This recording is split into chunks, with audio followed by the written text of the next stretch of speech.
So nice.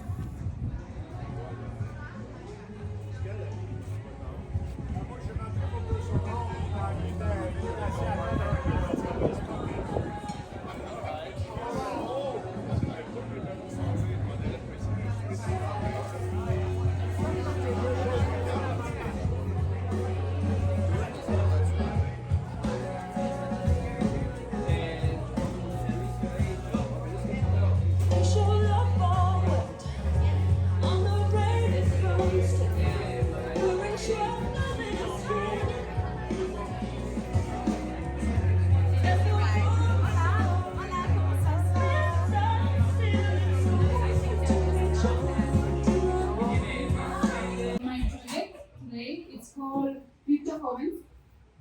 As you can see, I'm a crypto trader and investor, and I teach other women how to trade in cryptocurrency, how to learn about crypto. So I'm gonna start talking a little bit about my story as a child because I come from a very humble family from hard worker farmers, and they didn't have a lot of money growing up. We struggle financially, and that is why, as a kid, I believed for a long time that making money was actually very hard. And I believed that most of my life. So that's why I struggle with a scarcity mentality. And it's very interesting because it was not until I started learning about crypto that I changed my mentality.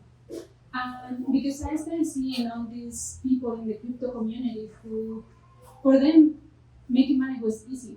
And all my life I struggled making money, believing that making money was really hard. So it was very interesting to actually be surrounded by these people, watching them online and learning from them. And I realized that I needed to learn from them. And I needed to switch my mentality from scarcity to abundance. And now I'm a teacher. I've been a teacher for a few decades.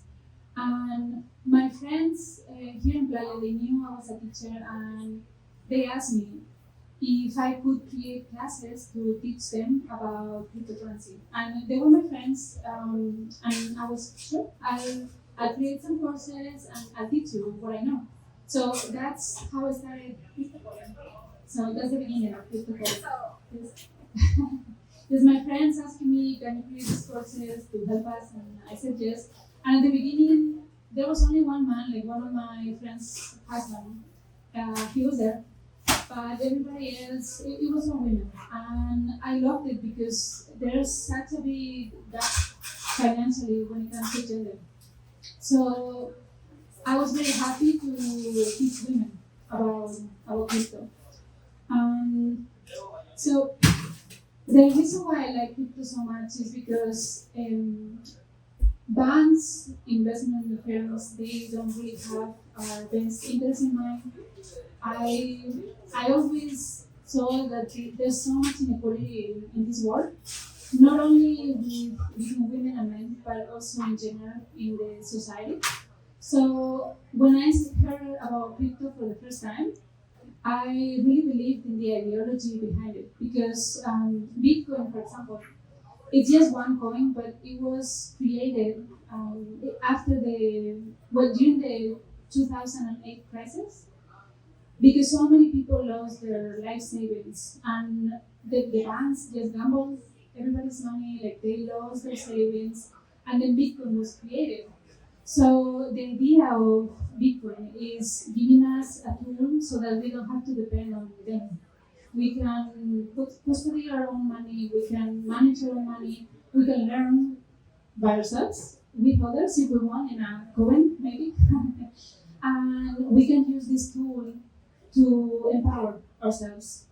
So that's why for me crypto was very empowering. I started learning on my own. I just started watching videos online. I learned everything I know on YouTube and Twitter. I started following different traders, and there were not a lot of women. Most of them were men. So, and the thing is that a lot of them are.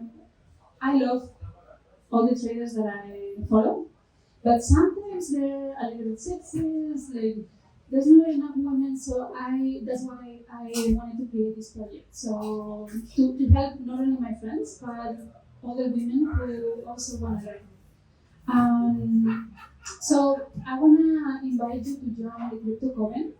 It's it's a community. I have a WhatsApp group. It's completely free. Everybody can join. Most of the people there are women. There's a couple of wizards as well, like men who are very supportive. They want equality as well, but mostly it's women. So the reason why I call this project a coven is because traditionally, which is they wanted a community of women and they wanted to find knowledge, power, community, a sisterhood, to empower themselves and each other. So that's why we're trying to do with this project. We're growing the community. So I invite all women to join. And I believe this is a revolution. I believe Bitcoin and the other crypto projects, they can help us create a better financial system and a better society in general because they give us the power that is outside of that system that is so corrupted. So that's why I love it so much. So I invite you to join the revolution. If you don't know anything about crypto, at least I would invite you to be open to learn a little bit about it because it might surprise you. I know a lot of people have been scammed, a lot of people don't believe in it, but it happens everywhere. Whenever there's a new technology, whenever there's whatever really, like some people are gonna take advantage of other people, some people are gonna use those tools for good. And I believe in using this tool for good, and that's what I want to share with other people. We can use this tool to empower ourselves, empower each other, build a better community without so much corruption and without depending on third parties to keep and control our money, basically. So I wanted to mention I'm gonna start teaching a course on the 27th of this month, and it will be 12 weeks long. It's ideal for beginners. We start from the beginning, and people they can, if they don't know anything, it doesn't matter. And then by the end of the course, everybody knows how to trade, like well, like they can start making money right away. And we're also offering for 4 scholarships this time. So 2 of them, like I haven't mentioned this before, but 2 of them are gonna be for single moms, and then 2 of them for other women who maybe don't have enough money to pay for the full tuition. So if anybody's interested, talk to me and let me know. This is the information about the course. I have, I'm also going to teach people how to create their own NFTs, and every student will receive a free NFT. If anybody's an artist, I think this would be a good opportunity to learn how to create your own NFTs and maybe create your own collection online and sell your art online. This is also a beautiful technology for artists. And you can sell in the space to anybody in the world, which is amazing because your public basically is anybody, doesn't matter where they are in the planet. They can see your art and buy it online. And this is some of the NFTs that we have created so far. So we'll be giving them to our students, the students who register for the course. Well, these are some testimonies from all the students, and I have a QR code from my website. So if you want to scan it, you can join the website. The links to my WhatsApp group is there, Instagram, Facebook, all the social media. So feel free to join and ask me any questions you have. Woohoo! Thank you so much, Naira. That was beautiful. A great presentation from our... Y también canto. So today I'm going to sing a song for you after we play a little game. Everybody likes games, right? Yes, you like games. So I'm going to tell you a little bit about me, what I do, and we're going to then play a game, and then I'm going to sing a song. Okay? All right, here we go. Okay, so actually leave it. Leave it low, I like it. Okay, so when I play Guess My Preference, there's music in the background. So we're going to have some music. And now we're going to choose 3 people. So let me see. Aha, you. What is your name? Pierce. So we got Pierce. Clap it up for Pierce, please. Okay, so right now we're going to guess Pierce's preference. So I'm going to ask the question. You're gonna have 15 seconds to think, and if you wanna guess, raise your hand, because I'm gonna come around and I'm gonna ask to see if you know what Pierce's preference is. So, let's guess Pierce's preference. Is it A, Cozumel, B, Isla Mujeres, or is it C, Bacalar? You have 15 seconds to guess Pierce's preference. Da-da-da-da-da, da-da-da-da-da. Music up. Da-da-da-da-da, da-da-da-da-da, da-da-da-da-da. Okay, does anybody want to guess Pierce's preference? Okay, what do you think? Isla Mujeres. Oh, we got Isla Mujeres. Anybody else? Okay, so Pierce. Oh, Bacalar, we got Bacalar over here, Bacalar over there. We got Isla Mujeres over here. Pierce, what is your preference? Bacalar all the way, baby. I was there last weekend. Bacalar, clap it up for Bacalar. Amazing. Thank you. Okay, person number 2. Okay, come here, Mayor of Playa. Okay, everybody say hi to Cece. Okay, so now we're going to guess Cece's preference. Okay, next question card, please.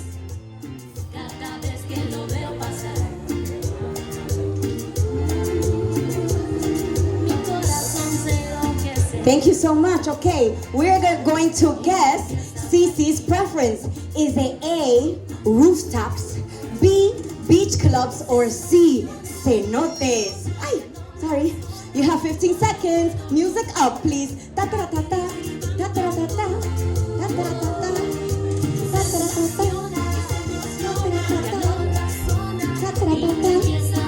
Okay, music down. All right, anybody want to guess Cece's preference? Okay, coming. Go ahead. Okay, this is hard because she does all 3 of them in a way. So this is really hard. But I'm going to say cenotes because they're a little bit more private. And she's always on a rooftop or at a beach club. So I'm going to say cenotes. Okay, so we got cenotes. I'm going to guess A, rooftops. Ay! Okay, anybody else want to guess? No? Okay. Cece, let everybody know, what is your preference? I'm a rooftop type of girl.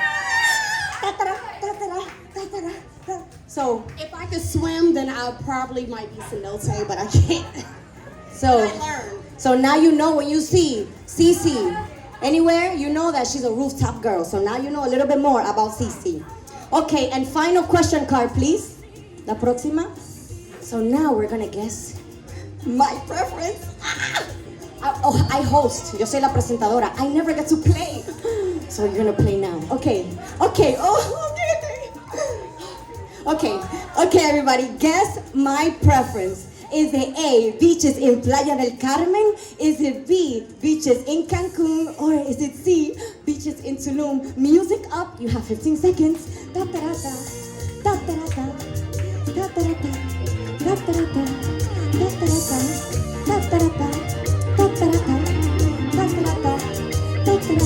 Okay, music down. All right, so anybody want to guess my preference? We got a guesser. Oh, wait, I'm coming back here. Oh, I'm coming up there. Yes. Okay, go.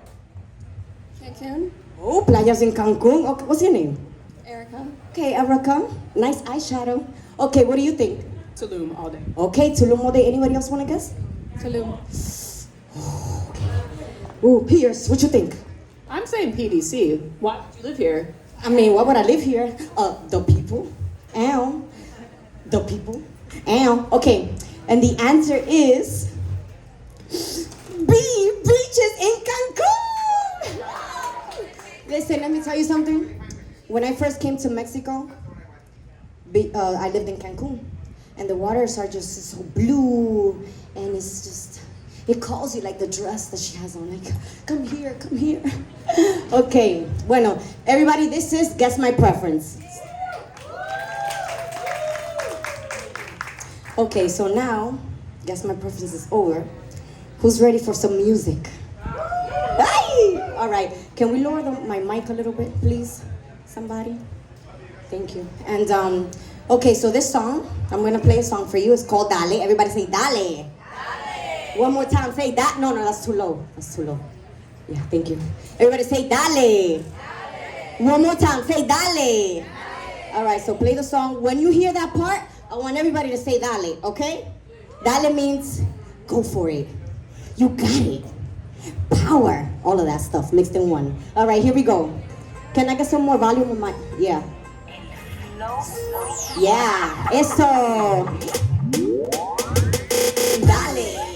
Eso. Dale. Dale. Dale. Dale. Dale. Wey, ustedes saben que lo que llegó Danaya resolvete de tu vida en España lo corro y conocer. Yo me dije, ven acá, aquí hoy yo quiero cantar. Si saben que yo bailo, pero también tiro rap. Yo le tiro en la calle, en the parties, in the club, donde quiera que yo vaya, everybody showing love. Cántala conmigo que ya casi viene el coro. Es tu flow bacano, ponte adelante, ponte cloro. Súbame la mano que ya el peso terminó. Y preparen la cadera para que sigan este flow. Pa' que sigan este flow. Preparen la cadera para que sigan este flow. Dale, let me hear you say. Yeah, one more time. Dale, dale, dale, dale para abajo. Dale, dale, dale, dale, para el otro lado. Dale, dale, dale, dale para arriba. Dale, dale, dale, dale. Billy Robina. Eso, eso. Yo me monto un BM en un Mercedes Benz. Yo ando en mi pasola para que vean que llegué. Este flow no es comprado, tengo de nacimiento. Y graben el momento. En la tarima ya tú sabes que rompiendo. De Santo Domingo, México me están oyendo. Eso, let me hear you clap. Perdone por el retraso, pero es que yo doy mucha vuelta. Si no ando en el carro, ando en la avioneta. Pero yo y cuando llueve de verdad. No te pongo a hablar de mi sitio, porque no hagas nada. Así que suéltame, déjame brillar. Y los ellos no me paran, ellos se quedan atrás. No te quilles, acaba todo hablar. No te pongo a hablar de mi sitio, porque no hagas nada. Así que déjame brillar. Y los ellos no me paran, ellos se quedan atrás. Eso, se quedan atrás. Y los ellos no te paran, ellos se quedan atrás. Dale, let me hear you say. Let me hear you say. Eso, dale, dale, dale, dale para abajo. Dale, dale, para el otro lado. Dale, dale para arriba.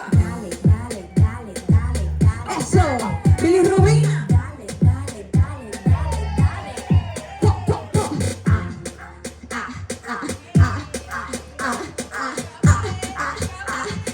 Dale, el flow número 1. Eso, dale, eso, dale, eso.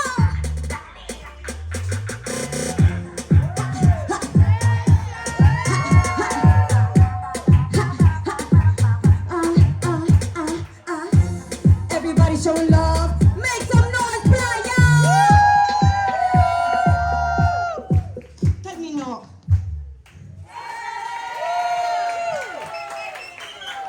Thank you. So seen my alias, Symphony Rose. That's me also. I am here to talk about the power of quiet and my experience with transforming lives in a noisy world. Super excited about it happening. So, my name is Yana Ortiz, and I have a question. Have you ever stopped to wonder how different your life would be if you embraced even more moments of quiet in a world that never stops? Have you ever thought of what your life would be if you embraced even more quiet in your life? So I'm a sound designer and I specialize in creating silent events around the world. So today I want to share with you the amazing power of quiet. I'll show you how embracing quiet can be a game changer, and we'll talk about how finding moments of quiet in your life can change the way that we listen to ourselves, to others, and even to our spiritual sources.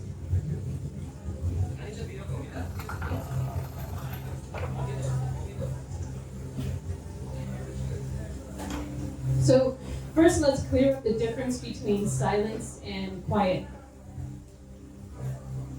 Silence is usually seen as the complete absence of sound, but true silence is actually almost impossible to find. Even in the quietest of places, you can still hear the faintest of sounds in your own body and your own mind.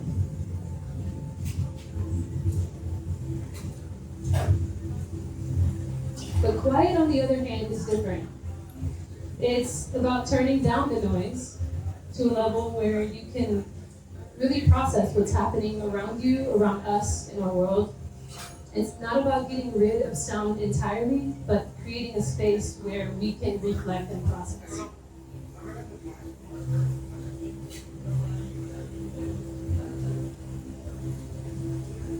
So in our very loud world, finding quiet moments helps us reconnect with ourselves and with others. And a little bit about my story. I grew up with what I didn't know was a disability, where I process sound on a much larger and louder scale than the average person. And it's something called misophonia. And with misophonia, it directly translates to the hatred of sound. And so there are certain sounds that, for people with misophonia, will take them from just a regular conversation in a relaxed state to absolute rage and anger. And so what that has challenged me to do, once I realized why this flip was happening so quickly, was finding a way to bring that rage back down to calm. And it's been a lifelong journey. It's been a lifelong journey. And so what I realized was that the world needs more safe sounds and safe spaces and quiet places for people who struggle with the calm to rage. Once I started creating those spaces, I realized actually everybody needs these quiet spaces, because we all have this meter that takes us to rage at some points when we're overwhelmed and overstimulated. How do we get it back down to calm? So, quiet isn't just about having no noise. It's a powerful tool for personal growth, connection, and well-being. In a world that never stops making noise, finding quiet can help us think more clearly, feel more connected, and grow in many ways. The thing that we face is, and I hear many people say it, I can be quiet whenever I want, so what's the problem? The thing is that we have a hard time sitting in quiet. We have a hard time sitting with it. So if we don't know the why, then we won't do the what. If we don't know the how, we're not going to ask ourselves why, and we'll never do the what. So in our noisy, fast-paced world, we often lose touch with the quiet moments that are essential for our mental and emotional health. Many people struggle to find peace and clarity in the midst of constant exposure to noise. And we can define noise, for those of us who have been in Playa for a while, we can define noise as construction. Construction. And more construction. And learning how to either monitor your anxiety levels and how you're feeling, and knowing what to do in order to escape this frustration. Believe it or not, sometimes our anxiety is not just because of the person that we just lashed out on. Sometimes it's because of the sounds that was happening, or the noise that we were exposed to before that conversation even happened. Our bodies are still registering noise. There's noises that we just shouldn't be listening to and exposed to for such long periods of time. So, how is being in quieter environments for longer periods of time a game changer? Let's talk about it. Embracing quiet can seriously impact our personal development in several ways. Improves health, it reduces stress levels, and it helps us process our emotions. Try having a breakup conversation in the middle of a club while the music and the DJ is going. Not gonna happen, because we're not processing emotions, right? Boosted creativity and problem solving. I could have used a better example than that breakup thing, but y'all get what I'm saying. Quiet environments provide the mental space that's needed for creativity and effective problem solving. So there's a phrase that I love is there's power in the pause. So before making big decisions, having that quiet space, the question, pausing, answer, where we can process properly or more effectively in creative problem solving. Enhance focus and productivity. Quiet reduces distractions, allowing us to concentrate better and be more productive.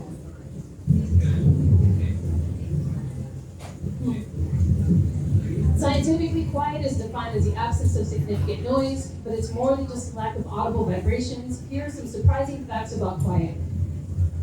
Research has shown that quiet environments promote brain growth by reducing stress. Our brains shrink when they're stressed for long periods of time. There's parts of our brains that are infected that will start to lose function over time because of longer periods of stress. So a study was published in Brain Structure and Function that found that 2 hours of quiet daily led to the development of new cells in the hippocampus. Neuronal regeneration is amazing, and it's possible by just sitting in quiet spaces over time. Improved focus and cognitive function. A study from Cornell University found that children in quieter environments, y'all, scored higher on cognitive tests than those in noisier settings. Quiet helps improve attention span and enhances the ability to focus on tasks. Airports are the worst environment for a child to grow up near. Within a mile radius of airports, studies show that children scored lower on their tests and were more likely to be diagnosed with ADHD, but it wasn't because they had ADHD. It was because they were used to being distracted with all of the planes that were going overhead. So they got used to the pattern of distraction over time, the plane engines, the jets, the alarms that they were going off. But living within a mile radius of an airport significantly changed a child's life before they even had a chance. So where we live also matters. And stress reduction. Quiet helps lower the cortisol levels, especially as women, cortisol can cause unexpected weight gain. So our bodies are happier in quieter environments, and we don't have these wild questions of why am I gaining weight when I'm eating good and doing the things and drinking the waters. Quieter environments can contribute to our health. A study done by the American Psychological Association found that people who spent time in quiet had a 20% decrease in stress levels compared to those who were exposed to constant noise. 20% doesn't sound like much, but over time it makes a big difference.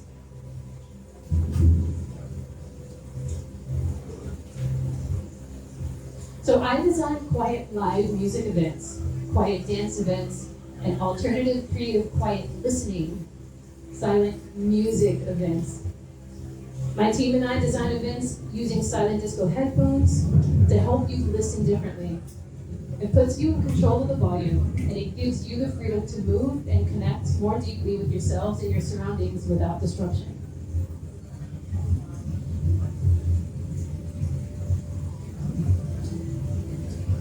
I've traveled to South Africa, Malaysia, China, I lived in China, Hong Kong, and now here in Mexico, creating quiet events that allow people to experience the transformative power of quiet that they didn't know they realized that they could experience. One of my most impactful projects now is Subconscious Cinema, which started here in Mexico, actually. It's been an amazing journey. And Subconscious Cinema was birthed from my desire to understand how the subconscious speaks to us. And so you, the listener, put on your headphones and you lay back with a group of others, and you're blindfolded in a safe space, air conditioned because I don't do mosquitoes. All right? And you're listening to a series of sounds. And what happens is that with the sounds that you have heard over the span of your life, whatever country you're from, wherever you're from in the world, those sounds are stored in your subconscious, and you've identified it. So, for example, you can listen to the sound of crickets for 20 seconds, and then there's a pause. You're processing that sound. Then you can listen to the sound of somebody opening a box. 20 seconds, pause. Then you can listen to the sound of somebody going through a grocery store, for example.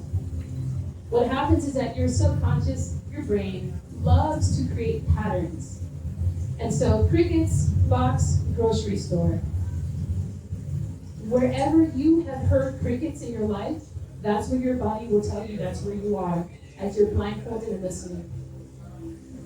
The last time you probably heard somebody opening a box, now you've connected the story of where you were when you heard crickets and it was memorable, and then the last time you heard somebody open a box. So maybe that was in somebody's house. So crickets, and now you're at someone's house, space. And then you're in a grocery store. Maybe Chedraui, or maybe it's your childhood grocery store, your favorite one, but your brain will start to connect all of that.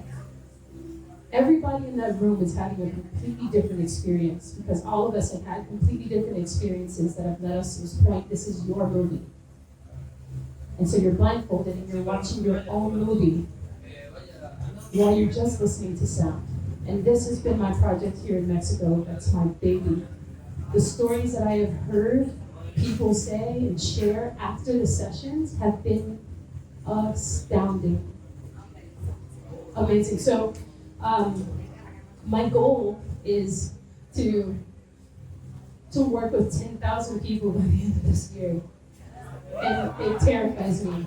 But I'm so excited to see this project come to life. It came from a question and it will stay a question until what happens when we hear our own stories. So, I encourage you to embrace moments of quiet in your daily life, anywhere between 20 minutes to 2 hours a day. Okay, maybe you don't have 2 hours, but 20 minutes, we can do that. Intentional quiet with beautiful sound is what your body is asking for. Your mind will always tell you you don't have the time. It's notorious for that. You got other things to do, I know. But even with small beginnings, you can start to experience the profound benefits of learning to experience sound differently. As the poet Rumi once said, silence is the language of God. Quiet is the language of God, and all else is poor translation. Let's rediscover the beauty of quiet and listen to the world in a whole new way. To learn more about my work and what I'm up to, you can go to my website and see other types of silent projects and quiet projects that I've done throughout my life, around the world. That's my WhatsApp number, please don't call me. It startles me and then I get mad and then I won't answer. But if you message me, I will respond. I love you, I promise, but I'm not answering if you call.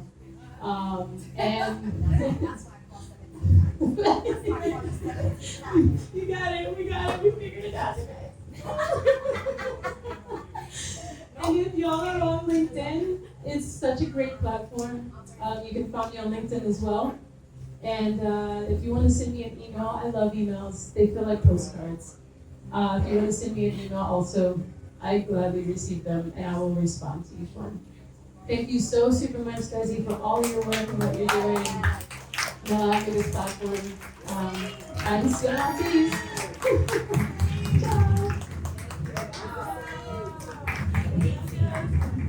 You're making it hard for us to clap now because obviously we want to keep like a minute of silence or something. But anyways, I think she will enjoy one more applause because I do have a question, for example, because you don't live in a silent world. For example, in my case, I do believe that silence talks to me. It's very funny. Maybe I'm not smoking stuff, but I do. So what happened? Like, if you just decide to do the dishes quiet, that's fine. Like, do you enjoy the noises outside? Yeah. Like, you mean like doing like... I'm the quiet, but I allow everything else. Yeah. So, like choosing silence within yourself. For example, setting the intention. For the next 20 minutes, I'm going to be quiet. For the next 20 minutes, I'm going to be mindful of my thoughts. For example, when thoughts come up, it's like, oh, it's quiet time. It's quiet time.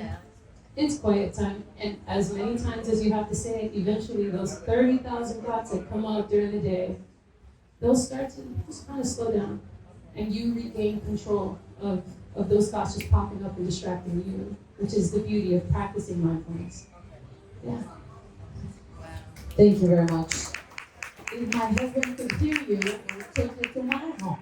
But anyways, okay, so we enjoyed that part. Now we're gonna go with our next speaker, which is not like a presentation for products, I am assuming. Is it Mel? I have Mel. Right here on my list. Who's Mel?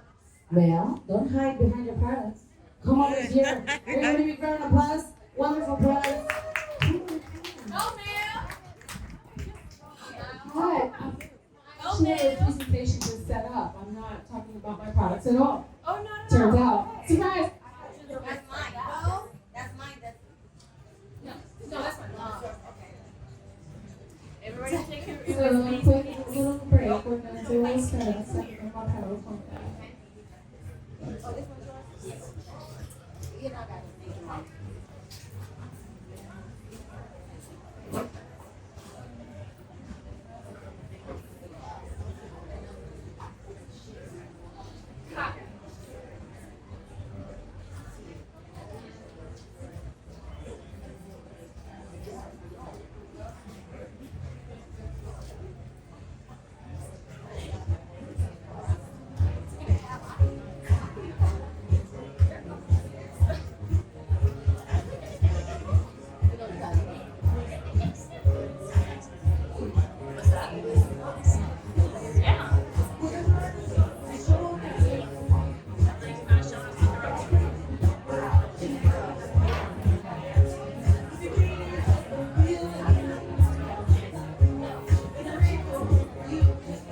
Okay, while we set up, while Mel sets up, thank y'all again. Thank you, Sienna, for a beautiful presentation. I put some paper on each table. Feel free to take notes with that. Hey, hey. At the top of the page, we can find a QR code. That QR code is a directory for all the vendors and speakers for tonight. It'll take you directly to their links as well. As well, the top link is a survey. For everyone who comes tonight, please fill out the survey. We have free gifts for you here as well. Take a book with you, get a free drink. Take the survey, the first link on the QR code. My name is Desiree Riley. When they ask you for the fellow, my name is Desiree Riley. Just put Desiree Riley. Thank you.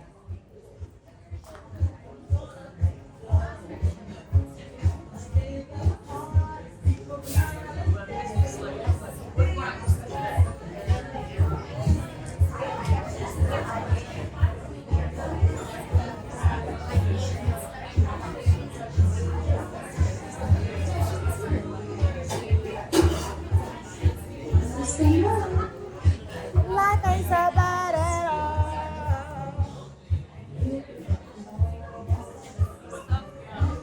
All right. How we doing, everybody? What's going on? Oh, what happened? Hey, boss. Hell. Let's get a break.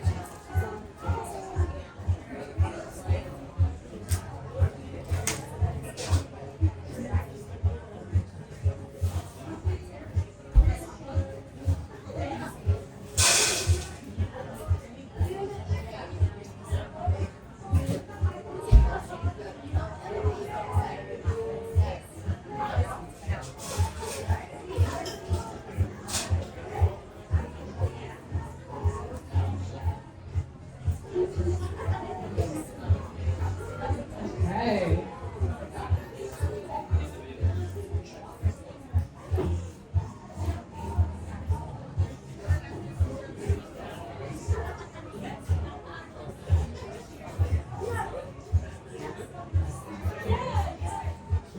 So what do we think? Sitting down, standing up, can everybody see me better this way if I stand up?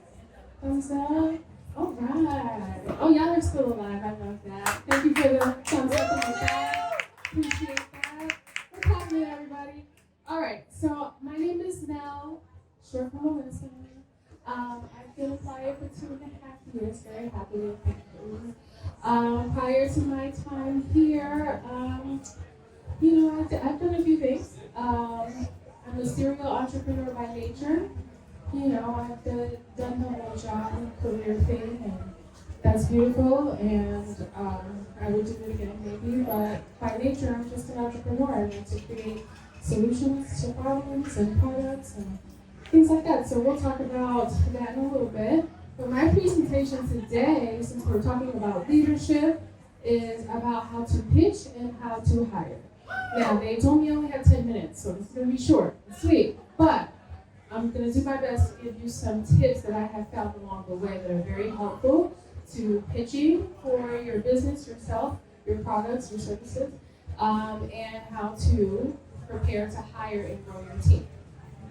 So that's what we're doing today. Okay, so I'm just going to leave this slide up real quick. Like I said, I've done a bunch of things.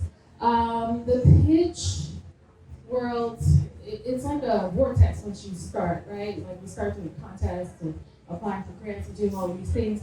And so for maybe a 3-year period, I was stuck in that vortex and doing all of the things to help grow my product line, which is set up right over here, most of it, all natural hair care and skincare products. Thank you very much.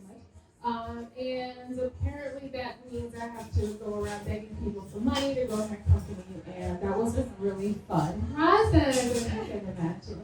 Anywho, so along the way I won some of those contests, which is helpful. But there are things that I had to learn along the way before that actually became possible. So I'm going to give you some of those tips. So for pitching like a pro, it's important to understand who your audience is and what they need to hear, because that can change depending on the situation. So the main things to cover in the pitch section, I'm talking about crafting your pitch, delivering your pitch, and the things that you want to avoid doing when you are pitching. Right? So I broke down the 3 main categories that I want to talk about in terms of pitching, and that's your sales pitch, pitching your company, and when you are the actual pitch. Okay? Okay? I like saying that because it's very close to pitch. But anyway, so the sales pitch, you're focusing on highlighting the benefits of your products and services, right? So that's more what you're speaking to. If you're pitching to raise funds for your company, that's a whole nother audience and layer of information that you need to add, right? So you could be pitching for investment, or you could be pitching for like a contest or a specific brand or something like that, right? And usually when you're pitching to investors, there are specific things they want to hear, mostly money related, sales figures, financial projections, what your team and your advisors look like, right? And then in a situation where, actually technically, you are always the pitch, I think. And that's more about how you carry yourself, how you present your business, and how prepared you are with the information that people are going to ask you about that business when you're looking to fundraise. So my main piece of advice with pitching is to memorize your words and master your nerves. Because at the end of the day, you can know everything about your business, how much you made this week, last week, this month, whatever. But if you get flustered once you're actually delivering that information, you're not really going to get your point across, right? So I feel like part of what helps you bridge that gap is the amount of time you spend practicing your pitch, right? So in various ways, because again, you could be selling your products or services, so there's a pitch for that. If you're trying to raise money for your company, there's a pitch for that, right? Sometimes you're looking for a partner or an advisor, and you need to be able to pitch yourself so that that person, looks forward to wanting to work with you, mentor you, whatever it may be. So, practicing your pitch can come in a lot of different ways, right? You can just be practicing, recording yourself. For me, refining my pitch really worked when I would go to events like this and set up my table and set up my products, because every person that came to my table, I was delivering my pitch to them, right? And over the course of time, you start noticing when you mention certain words or certain things, people are like, oh, it's not leadership, it's what? And then what? And then they want to try it, right? And so knowing the key things to say to somebody, because people walk by my table like, oh, that's just shea butter. And I'm like, no, man, no, it's not. Come on through and find out about it. And when you're able to do it so many times, you see immediately what people respond to, and then you start incorporating those things into your pitch. Or even, technically, like I set up my table to be like a silent pitch, right? Because I have so much signage. Because people would ask me a ton of questions at events, and then I was like, well, if I just create a bunch of signage to answer all these questions, that really will cut my time in half that I spend talking to people. And that's essentially what happened, because people would just come up to my table, start asking me questions, and they pause, and they're like, wait, things to read. Okay. And then I really don't have to say anything unless they're asking me for a specific representation. And then pitching, oh man. Wow. Pitching can come in so many different ways, and I think that you should try it in several different ways, right? For some of the contests I've done, I had 5 minutes to pitch. I had 10 minutes to pitch. I had one contest where I had 1 minute to pitch. So it was like the first round was 1 minute and the second round was 30 seconds. What am I gonna say in a minute and 30 seconds, right? To actually win it. That's super hard to do, considering all the things that people want to hear, like a judge would want to hear. Imagine doing Shark Tank in a minute and a half, right? Like, so then it's like really taking the time to refine and practice and confirm that the things that I can get in that minute are the most impactful things, right? So that's another way that you have to, because that's the elevator pitch technically, right? But it's different because an elevator pitch is a little more like surface level casual versus like, I need to tell you everything about this company right now, how much money we made so you can give me more money so I can keep benefiting, right? Like completely different. So I feel like when you kind of practice those different scenarios, then you're ready for anything, right? But also you have to spend time preparing for each one of those things. Thinking that, oh, I've done a pitch before, so I can do it again and it'll be super easy.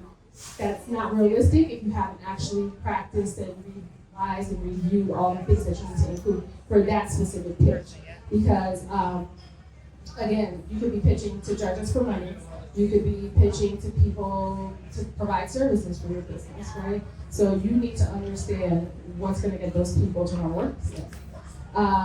And staying calm and focus is super hard, and that's part of the nerves part again, right? So that's an important part of delivery, because if you get really nervous with public speaking and you don't give yourself different chances to practice it, it can become something that kind of like scares you from actually engaging in those activities or trying to do these types of contests. And what has helped me a lot is to have a pre-pitch ritual, which everybody's process looks a little different, but mine is specifically like I need to stay in my zone and focused, right, before anything else happens, because there's usually a lot of excitement, a lot of people are pitching, you're getting to know other people, you're introducing yourself and all of that, but then you're like, you've been reciting the pitch, you had it fresh in your mind, and then you're like, oh, I let myself get distracted, and now I forgot what I was, or how I was going to open it, right? So for me, I like to isolate. I like to have minimal contact with folks until I do my pitch, do my thing, and then we could chat for the rest of the night, right? But before that, not really. I like to do my little mirror pep talk. I do the super running pep. Ready. We're gonna say this pitch. We're gonna practice it. Not really with the process in space, but okay. Talk about that on the next one. What not to do, right? Don't get flustered or cocky. I know this from experience because I've done it before, and it was terrible. So scenarios where that can get a little dicey when you're asked to talk about your competition. You want to always bring the focus back to your product, your service, your brand, right? You don't necessarily want to be bashing the competition. You know, so what differentiates you from this brand or that brand, right? Bring it back to your thing. Don't bash them, right? So that's one area where you can accidentally misstep and be cocky or a little bit more arrogant and confident. Getting flustered by questions that you're not prepared for. You know, always find a way to say that, I can definitely get back to you, or that's something that I share, separately with folks on the side so I can get that information to you. But figure out how to answer questions comfortably to, even if you don't have the answer right now, just be like, I can definitely follow up with you about that. I can share that with you later on, things like that. So even if you're not prepared, you still have a way to maneuver around it. And again, don't match your competition, answer questions with your value proposition points, right? My brand, my product, my services are better because your value proposition. Okay, so for the hiring section, I'm just giving you some quick tips. I'm trying to keep it light and quick. So it's painful. Hiring is not fun. When you get to the point of hiring, it's fun because you're like, okay, well, we're growing, so I can, bring people on. But then, like, the actual process, oh God, recruiting, interviewing, reviewing all of the information that you get from all these people and figuring it all out. It can be painful. But, so for the hiring process, let's talk about what you can do to prepare to hire, what you can do to streamline the recruitment process, and what you can do to help onboard and train team members. So preparation is key. You want to be very clear on the duties of the role and the time commitment. And that can seem very simplistic, but there can be so many things that you need to have done in your company, and some of it might be a full-time role, some of it might be a part-time role, some of it might be just a one-time project. Some of it might be you need somebody 5 hours a week to help you with scheduling and emails. But I feel like people are always a little nervous about hiring because they think it's like you have to make a full commitment to hiring someone, and that's not necessarily the case at all. I think that once you get to a point where you really identify the tasks that you need accomplished and figure out how to move those things into a role, then it becomes easier to see how frequently you will need that person to work with you. So the second thing is documenting all the standard operating procedures for each department of your company. That, again, could be a simple thing to say, but you'd be surprised how many people just do not do it. And they're like, I have it all up here. I'm going to train members and over there. I'm like, The thing about it all up here is that you don't have anything to give to someone that they can continue to refer to even after you told them what to do the first time, right? Because they're not going to remember everything on the first time. So I find that making sure that you take the time to document all of the things, at least once, that you don't have to do it again, like in a huge project kind of a way. You might just have to go in and update some bits and pieces depending on how your company is. So the last piece is to carve out time in your schedule to train them and review their work. Again, it might sound simple, but I one year decided to get 10 summer interns because I was insane. Because it was like a city program where you could get some interns and stuff. But then it was like you have to kind of start off with several and kind of interview folks and weed them out. And so I started with 10 and only ended up keeping 4. Because that was the process, right? Like I had to figure out who was going to work out long term and see how they perform in those roles and things like that. So, but then I was getting all of this output from them, right? Okay, do research on this, blah, blah, blah. And then I'm getting all these emails. I'm like, shit, I don't know how to do this today. Like, I'm still running around doing all the things that I have to do. And now all the work that I asked for is done, great, but now I have to look at it, and I didn't necessarily think about having time to look at it. So this was a very long time ago. But it can just be something that falls through the cracks that you didn't really think about. So recruiting. So to recruit like a boss. What will help speed up the process, honestly, is to know what assessments you need during the hiring process for each role, and then disclose what those things will be in the job description. Because we know how annoying those multi-round interviews can be. And especially if you didn't know about it, right? Like I've seen some job posts where it's like, oh, okay, this is the process. And I'm like, okay, great. Like they told you there's gonna be 4 steps. So you don't have to fill out the application if you don't want to do these 4 steps. But imagine that's not disclosed and then you end up finding out you got it with this manager, and then that manager, and then her mom. And I'm like, what are we doing? Why can't we do this all in one day? So understanding what is going to help you figure out if that person has the skills that they're claiming to have on their resume, on the application, right? So simple stuff, data entry, things like that. You might want to do a typing test. You might want to see how they answer certain questions or respond to certain customer service emails if you're having them handle customer service, right? And then content creation is a big thing that people hire virtual assistants for. So figuring out what's a simple assessment that you can give someone.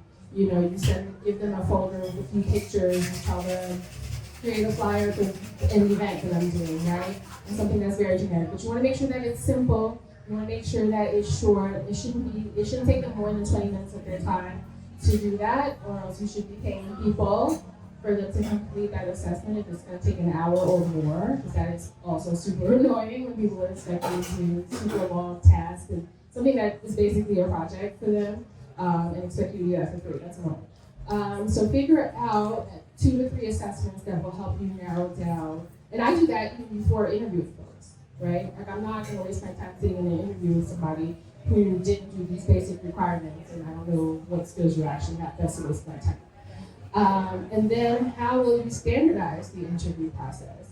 Because again, you will be beat up, tired, going through interview after interview, just you'll be like exhausted, right? And so sometimes you'll be like, oh, I can't deal with this today. I'm over there, ask 3 questions and keep it moving. Versus, you know, you have a list of 10 questions that need to be asked, right?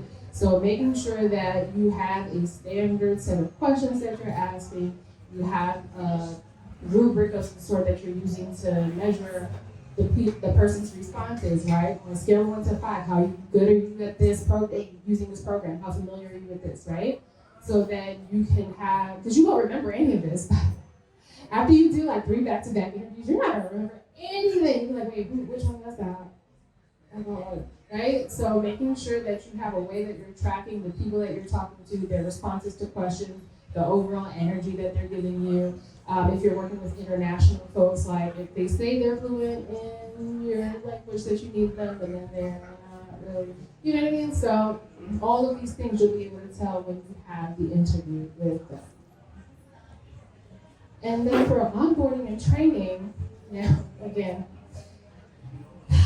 sounds simple, but I literally started a job one time and sat at a desk for 4 days because they had not set up my computer. I didn't have an email address. Actually, no, I had an email address, no computer.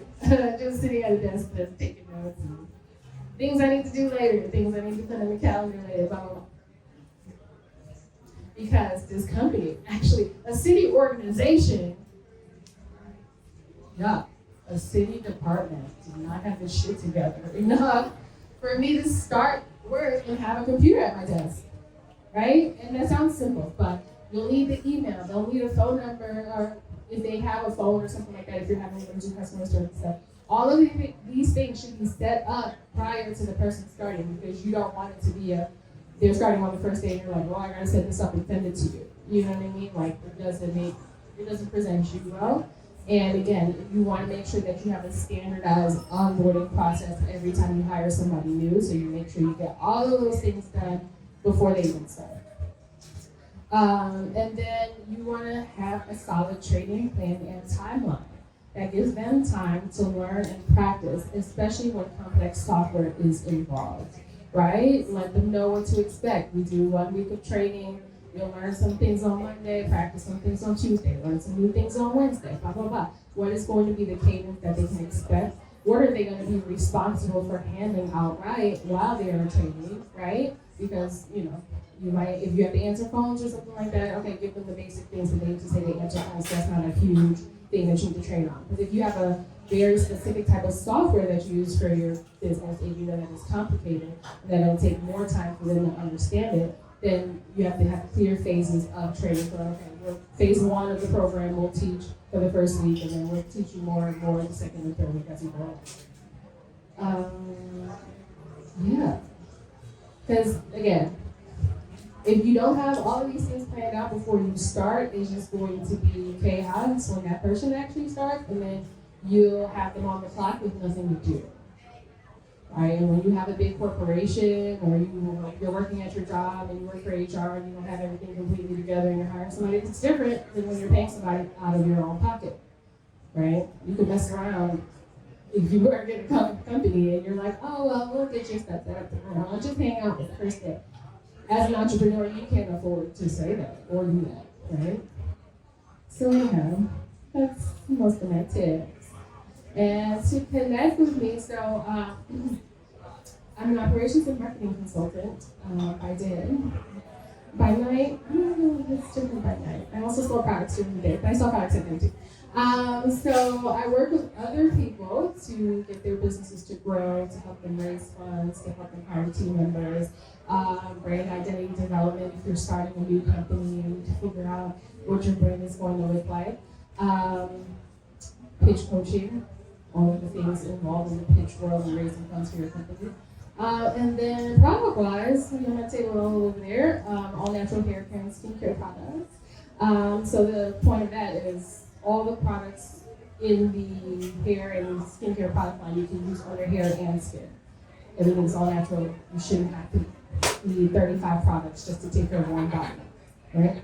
And then I also do, well, so there are the things that I did before I got here. Those are all the things I did before I got here and I'm still doing now. And then some of the things I started doing when I got here.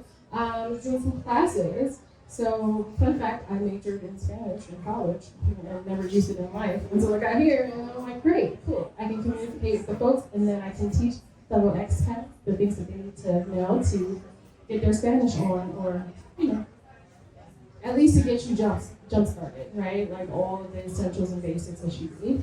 And then I have another Living in Playa with Ease class, so the shortcut to living in Playa. All the tips and tricks you need to navigate your new life here. And then I just launched a collection of digital art products, digital wall art. So it's basically an experiment with subliminal learning methods to help people learn Spanish and other languages subliminally. So basically wall art that you can put up in your home and see words and photos of objects and things that you experience in your day-to-day life. That's it.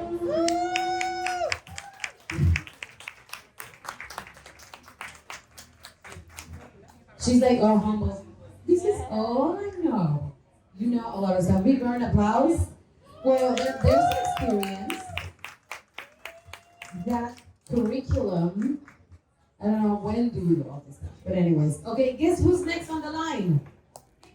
Me. But since I'm gonna tell you what this is gonna be quick. My presentation is, I'm a mother.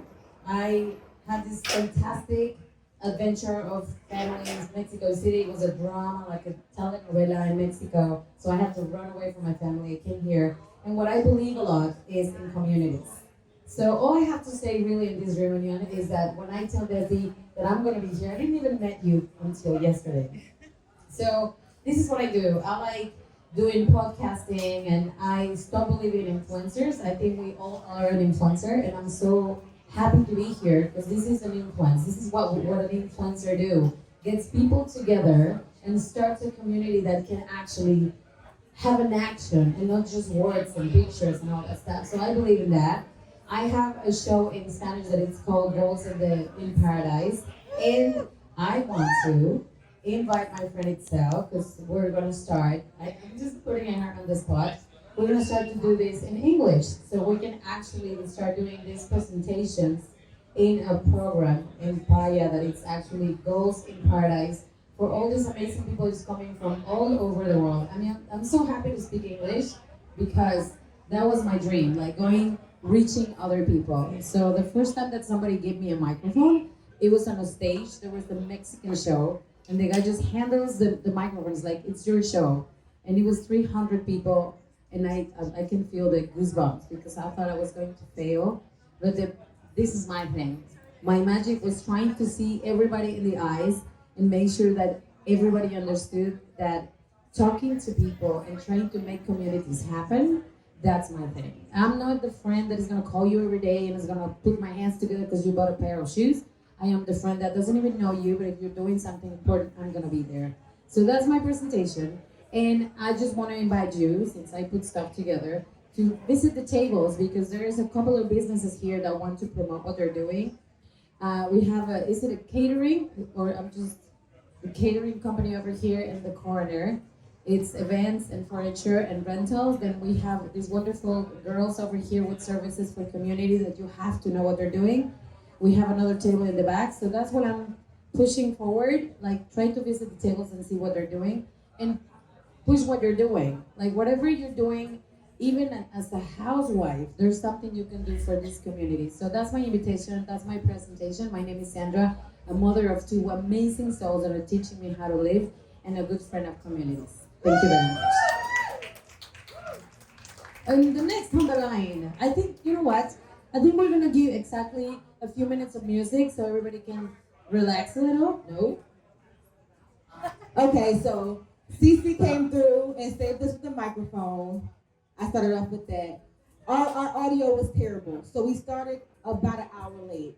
We have about 15 minutes for 3 more beautiful geniuses to share with you all. So we're gonna try to keep it moving. We're gonna try to keep pictures flowing. You know, if you haven't gotten your drinks or any food, go get that. We have beautiful vendors. We have Picnic Riviera Maya. They're gonna be doing beach picnics for you all. We have Ramona Mezcal back there, woman-owned, family-owned brand of mezcal. Very powerful. We have Breath of Life over here, giving back and feeding the community. And we can't forget Big Alien Cat, our DJ on the ones and twos, giving us the positive energy. She's also a seamstress. Don't sleep on her. She has some hair wraps and things over here, tie-dye clothes, all of that. Mel's Butter Blends. I use these products. They're better. They're better than Carol's Daughters. I'm just gonna say it. They're better than Carol's Daughters. Shea Moisture, all that. Mel's better, and she's from Philly. Love it. All right, Breath of Life, can you come and give us some words of wisdom, empowerment, and yes. Thank you so much. Thank you so much, Desi, for the time. I know that we're running out of time exactly, and so I truly appreciate it. Well, my name is Michelle. I've been here for 9 years in Playa already. I'm the founder of Breath of Life. Many of you have heard of us. And the first thing that I want to do is truly thank you for all the support that you have been giving us along these 4 years. Yes, it's already 4 years of what we do, and supporting single moms, families where the 2 parents aren't employed, and it has been expanded so much. We have an elderly woman. We had, in the past, we had 2 elderly people that didn't have any support, and we supported them until they finally left our planet.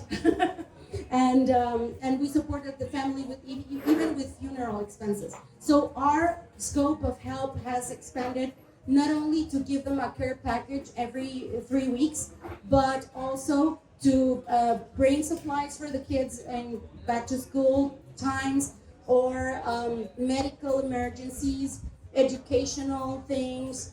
Right now we have an English workshop for children, and we're gonna keep expanding on that. We also minister the women.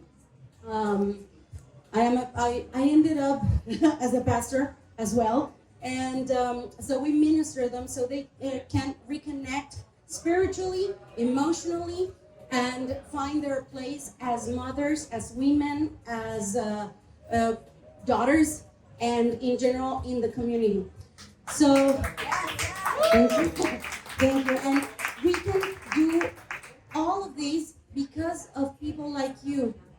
Thank you so much. Thank you. And we just, as I was telling you at the beginning, we just turned 4 years old as a community, as a family. We like to say as a family, yes. 4 years. And 2 weeks ago, we had our event to celebrate these 4 years, and we gave certificates of appreciation. A lot of people didn't show up, so we brought them here because we knew that some people were gonna be here.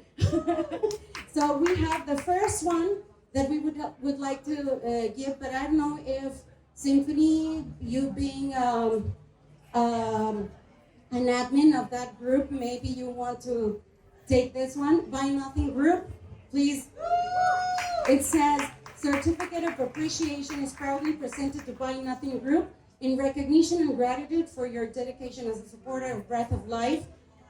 Your generous contribution has greatly enriched our mission and community. Thank you so much.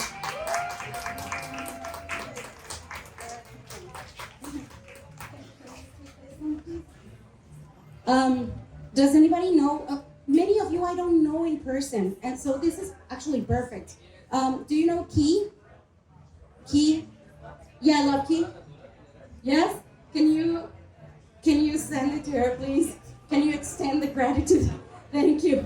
And this is yours, actually. The next one is yours. Symphony Rose. Thank you so much. Thank you. Obatalia? Where's Obatalia? She's not here? Okay, can anybody sees her? Anybody? Yes, please. Obatalia?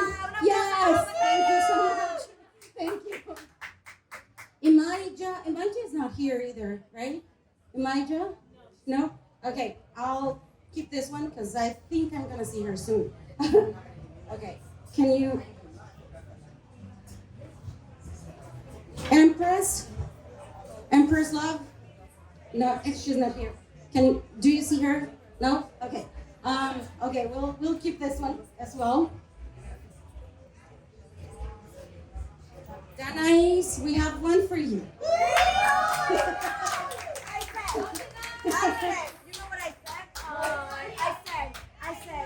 I said, listen, I need to, I told Cece right now, I said, wow, Breath of Life. I always see her in WhatsApp. Everybody, we see each other on WhatsApp, but now is that we see each other in person. And I said, I'm not getting one of this because I didn't do anything for Breath of Life, but look, I got one. You have spoken to us. I mean, you have spoken to us and you have referred us. Yes, I have. A couple times. So thank you for that. We don't forget not even one person that has supported. Some time and energy to volunteer to this beautiful cause. Thank you so much. Thank you so much. Chi, do you know Chi? Anybody knows Chi? Chi that lives in Coto, in Salvanaba, Coto 4, I think. Do you know? She's not here right now. Okay. Thank you. Mimi, the Her Connection. Where's Mimi? Where's my beautiful Mimi? Mimi. Come on, Mimi. Come on. Come on, Mimi. Hey, Mimi. Everybody clap it up for Mimi. Bravo, Mimi. Yes, the Head Connection and Max in the building. Right there. Picture. Right there. I didn't see the email about pictures. No, it's a certificate for recognition for you, for Breath of Life. Whatever you everything that you've done for Breath of Life and for the women. This woman right here has gone way beyond you can imagine to help. She started with one woman and then she kept doing it. So thank you, Mimi. Thank you for doing everything. You can't imagine. And my sister Akina, please come here, Akina. My sister Akina right here that I didn't recognize. Right here. I don't have my glasses. I'm sorry.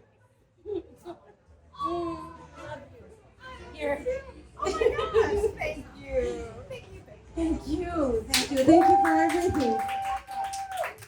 And last but not least, we have two again for the group that she founded and for as a personal one because she has done also all these connections for us. She got the word about us everywhere, and we want to thank her with all our heart. The Soul Lab, Kai Veritas, come over here, please.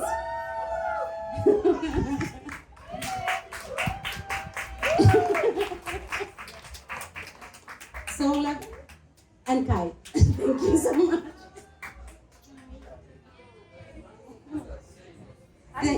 And Desi, I didn't know that. But you were in our list actually. But we did an electronic one, so I'm gonna send it to you. Look, I have too many papers, but I'm so happy that y'all are here. I'm so happy that y'all did this because this is exactly what this event is about. This whole event is about community. It's about women supporting women, and you all have shown up ridiculously for not only me, this program, but for yourselves. Ishel has been crazy supportive. I don't think this could have happened at all, at least to this level, without her. She's going to go next and share more about her story and her expertise. But I'm really grateful that everybody has shown up ridiculously, and we have to remember that we don't need to compete against each other. We have to work together. We support each other. There's nothing wrong with everybody winning. We can all share wins. Everybody can win. There's more than enough seats at the table, and if there's not enough seats at the table, we can build more tables. We in Mexico. We in Mexico. We can build more tables. That's what we do. That's what we do. So I love y'all. Thank y'all that y'all here. We got Michelle about to grace the mic and spread some wisdom, drop some gems on y'all. Remember, we're not competing, we're collaborating. This is community. This is women uniting and building better society. No, that was my turn.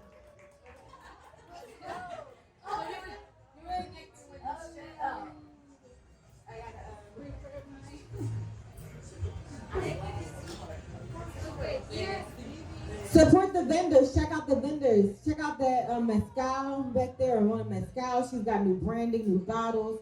Check it out. Check out these Better Than Carol's Daughters blends. And we're not bad. We're not bad. It's just true.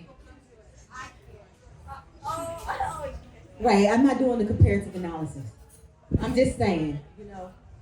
And it's not shea butter. It is not shea butter. But no, speaking of Mel, so 3 months ago, I gave birth to my son, Glory.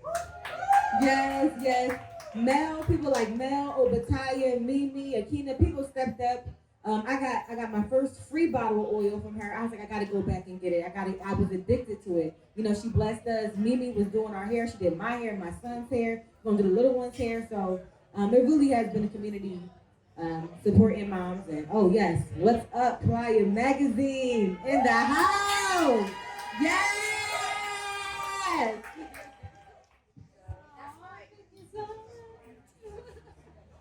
I'm really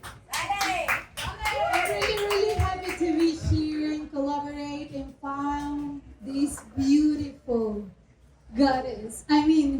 You are really aware that how many goddesses we are here. Like, I'm absolutely sure you are. Even if you have doubts, please remember this. We all are goddess. And if you are okay, I can speak in English, Spanish. Estoy muy contenta de estar aquí y compartir con ustedes. La verdad, nunca esperé que todo esto se fuera a hacer y estoy muy sorprendida de la unión que he logrado encontrar con todas estas mujeres, porque por ahí en mis experiencias personales no me había ido muy bien, la verdad, trabajando con mujeres, y no por mal, simplemente porque, no sé, no nos poníamos de acuerdo, ¿no? Por ahí en México hay esta frase que dicen que mujeres juntas ni difuntas, ¿no? I don't know how do you say explain in English, but there's a saying that women never together, even when not even underground.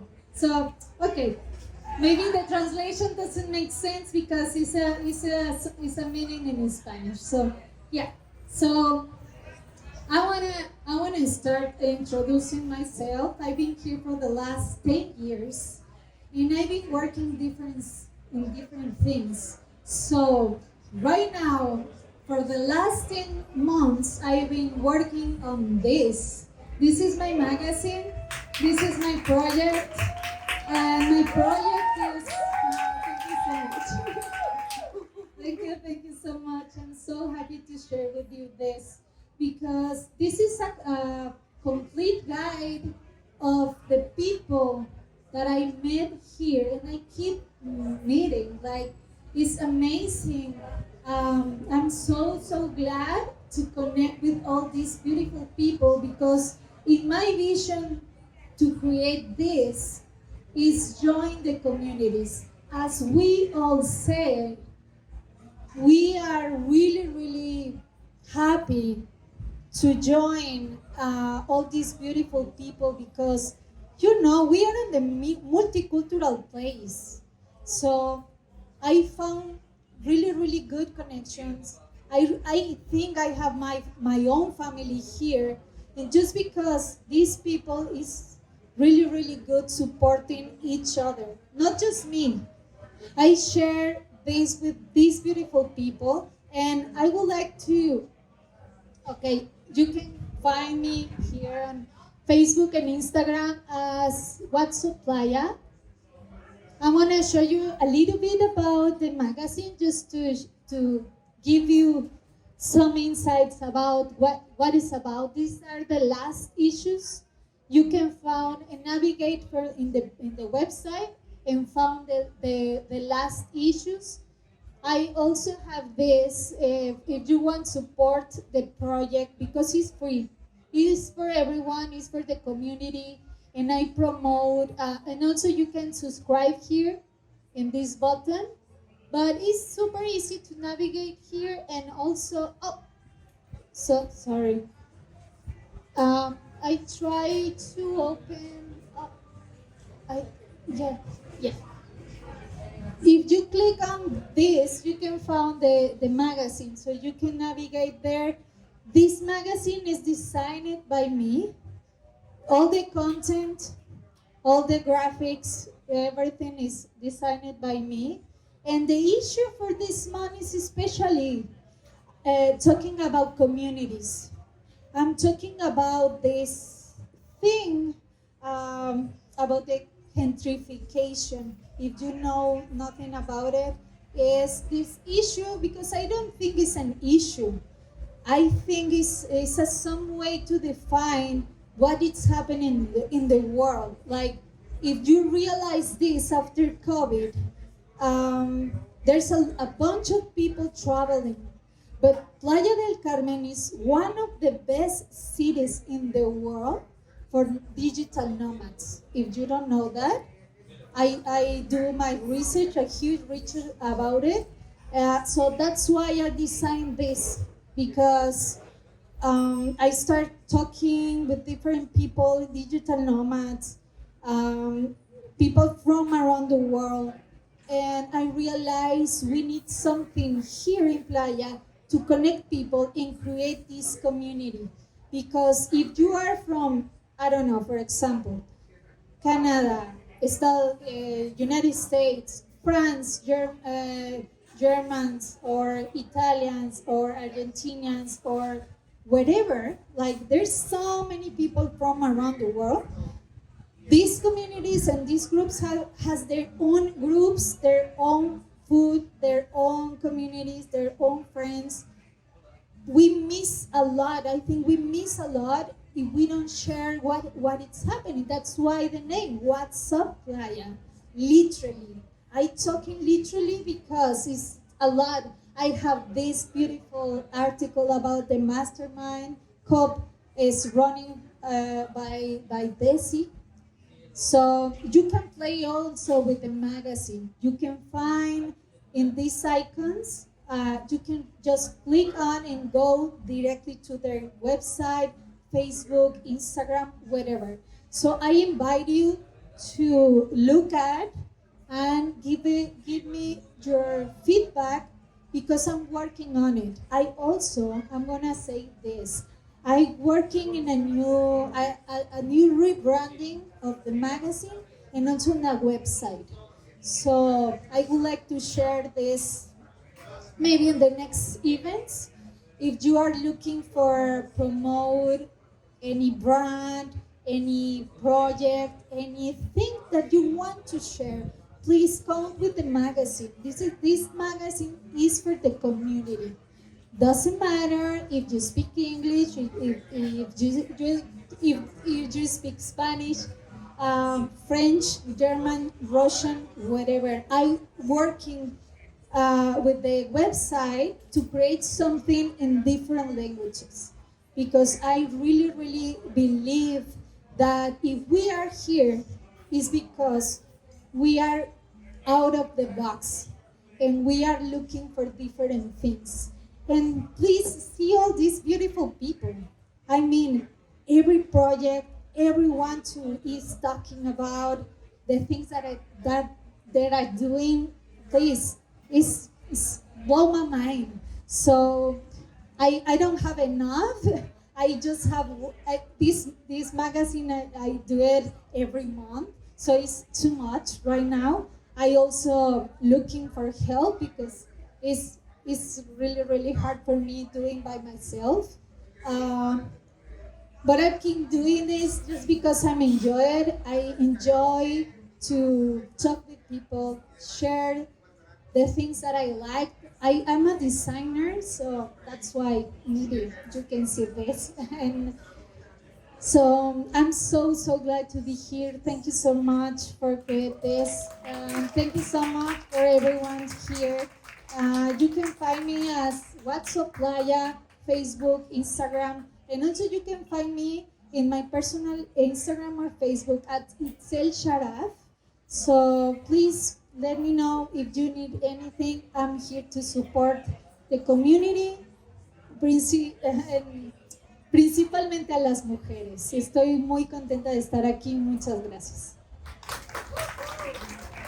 Thank you so much, beautiful Jenny. All right. So we're wrapping up. Like I told you, there is a bachata party, bachata class going on directly after this event, and we're going to have the last beautiful genius, Miss Luisa Ortega, come and tell us a bit about her Ramona Mezcal as we close out. And she is launching a new product, so it's very exciting. We want to make sure that you all are aware of this new venture and this new project as we wrap up and prepare you for the bachata class.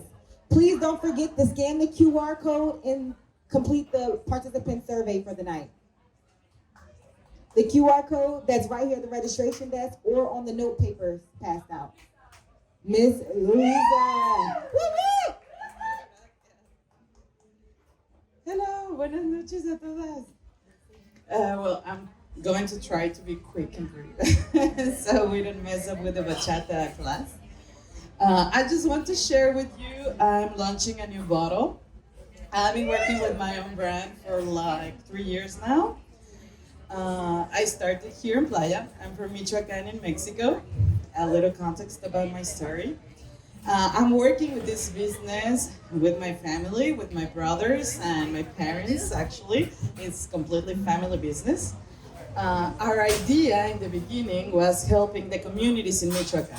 Okay, Michoacan is a very rich state here in Mexico, right? You can grow almost everything because you have all the weathers. The diversity is amazing, the diversity in any kind of way, right? The problem is that Michoacan has a lot of problems with corruption, with education, with crime, with narco cartels, all those things. So that doesn't help Michoacan to actually take the products out of the state, which is making the producers go through very stressful situations because, we have all these strawberries here. What we're going to do with 30 tons of strawberries, right? So they start selling the strawberries for 3 pesos in parking lots outside of Walmart. Yes, that's a true story. I used to buy strawberries for 10 pesos outside the school I used to work with because they don't have places to sell. The same with many products, right? So we saw this problem with my family. We have worked with communities since forever. I think since I'm a child, I've been working with the communities with my parents. So after seeing that problem, we worked with them in several ways and we decided to start a business. The first product we're working with is the mezcal.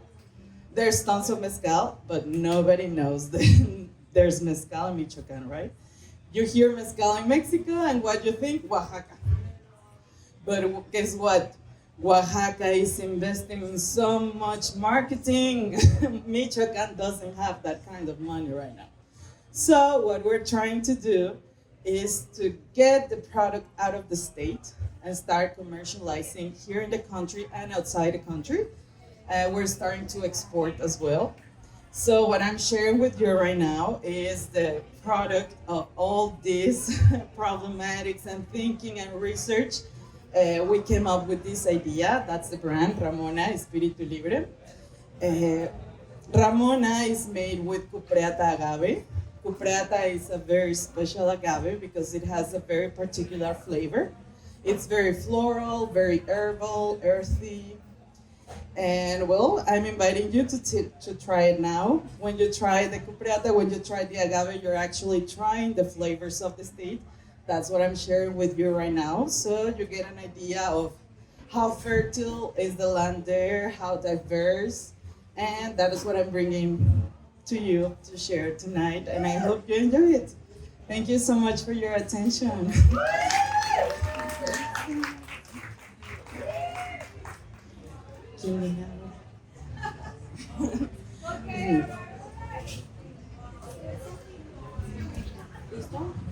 Listo? Hey, where's Desi? I feel lonely. Okay, well, there's nothing left to say. Desi, don't leave me alone. But anyways, remember there's books. There is a lot of material for you go. Yes, please scan the code, fill out the survey, come get some free books. I brought all these free books. I don't want to take any books home. They're free. Just take some books. Don't throw them away, but just take some books. I have a book that I wrote here called Felony to Freedom. It's about when I went to jail for having a bunch of legal things on me. There's a journal that's empty. There's a crypto guide, a manual. There's we have a wellness, some other kind of books, so they're free. I mean, I made them. Come take them. They're free. What else? Scan the QR code. Let's take some pictures. We got a photographer. Can we please get at least one group photo? Can we get one group photo? It's all I ask. We got a couple more free drink tickets. You know what I'm saying? Do I gotta, bribe y'all with drink tickets to take a photo? I can take your pictures for you. Okay. Yeah, very good. I want you in the photo. Y'all put your hands together for this amazing woman who created this event and put this all together, please. Can we get a round of applause for Desi and all of the work that she's done to bring us all together? Thank you so much, Desi, and thank you for inviting us. All right, let me take it. She wants to take I'll keep the mic. You don't gotta tell me. Are we doing the group photo? Yes? No? Come on, people. Come on. Come on.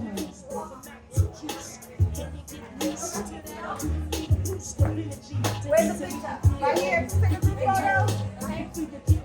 He's the propaganda. Yes, with the fellowship. They love it when you hold their logos. Oh, yes, logos. Oigan, chicas, vénganse para acá. ¿Qué estamos esperando? Vénganse, todos. Come on, you guys. Everybody.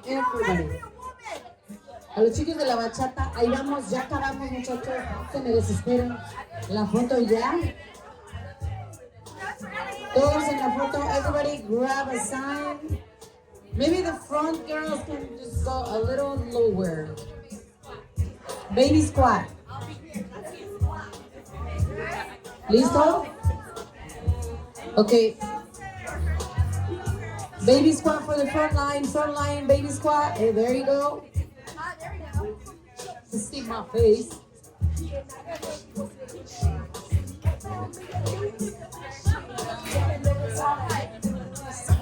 Camera ready. We love Playa.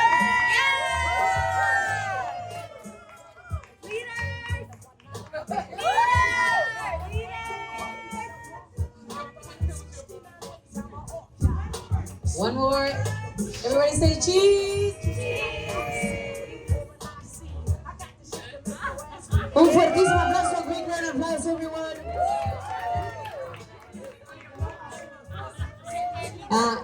Desi, the speakers, a picture at the front, the speakers. Las speakers quédense aquí rápidamente. Vamos a dejar que los meseros y todos acomoden ya las mesas. Muchísimas gracias. I would like to ask for a big round of applause for the waiters and the bartenders. Please give it an applause. Thank you very much. Muchísimas gracias, chicos. A los meseros, a los del bartender, por el apoyo. Itzel, ponte para la foto. Foto, speakers, singers, entertainers, DJ.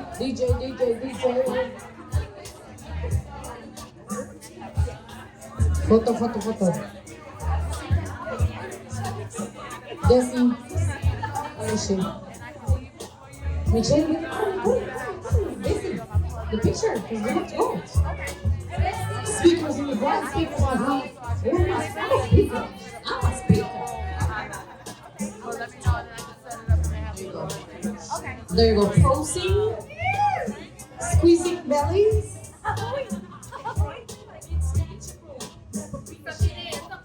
Muchísimas gracias. Thank you very much. We'd love to see you next one.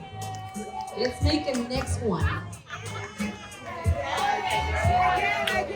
Hoy, promoción especial de mezcal. Estamos vendiendo botellas si alguien quiere. Antes de irnos. Go get a bottle of mezcal.